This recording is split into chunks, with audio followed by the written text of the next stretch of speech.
যারা জোরপূর্বক ভিক্ষাবৃত্তি করে, তারা বিভিন্ন স্থান থেকে শিশু অপহরণ করে বিক্রি করে এবং তাদেরকে ট্রেনিং দিয়ে বিভিন্ন জায়গায় বিক্রি করায়।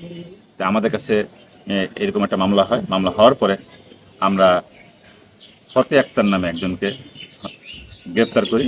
গ্রেপ্তার করার পরে প্রথমে স্বীকার না গেলেও পরবর্তীতে সে আমাদের কাছে স্বীকার করে যে হ্যাঁ, এই ধরনের ঘটনা সে একটা করেছে।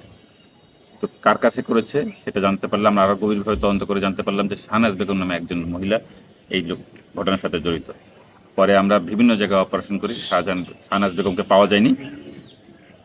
আমরা গোপন সংবাদের ভিত্তিতে জানতে সমর্থ হই যে শাহনাজ বেগম কুষ্টিয়া শহরের কোথাও আছে। পরে কুষ্টিয়া থেকে আমরা শাহনাজ বেগমকে গ্রেপ্তার করি। গ্রেপ্তার করার পরে সে আমাদের কাছে প্রথমে স্বীকারোক্তি দেয় না এবং বলে না যে সে এই সমস্ত অপরাধের সাথে জড়িত। পরবর্তীতে তাকে তথ্য প্রমাণ দেখালে তখন সে আমাদের সামনে স্বীকার করতে বাধ্য হয়ে যে সে অপহরণ করেছে একটা শিশুকে এবং শিশুকে বিক্রি করেছে।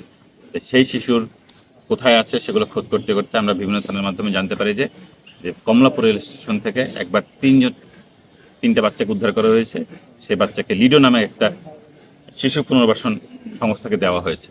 পরে সেখান থেকে আমরা যখন ছবি চাই তাদের সাথে যোগাযোগ করি, তারা আমাদেরকে ছবি প্রদান করে।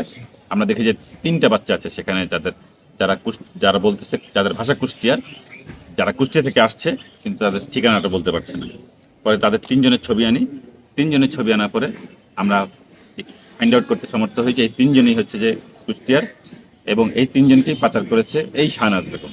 পরে শাহনাজ বেগম আমাদের কাছে স্বীকার করে যে এই 3জনের পাচারের সাথেই সে জড়িত এবং প্রত্যেকটা শিশুকে মাথা পিছু 20,000 টাকার বিনিময়ে আরেকজনকে কাছে বিক্রি করেছে। ওই ব্যক্তির নাম আমরা তদন্তের সাথে বলছি না, আমরা তাকে গ্রেপ্তার করব এবং তাকে গ্রেপ্তারের জন্য আমরা বিভিন্ন জায়গায় অভিযান পরিচালনা করছি।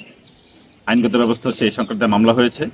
মামলার ভিত্তিতে আমরা 3জন শিশুকে উদ্ধার করেছি এবং 2জন আসামিকে উদ্ধার করেছি এবং এই মামলার সাথে আরও যারা জড়িত তাদেরকে গ্রেপ্তার করা হবে। আমাদের অভিযান অব্যাহত আছে।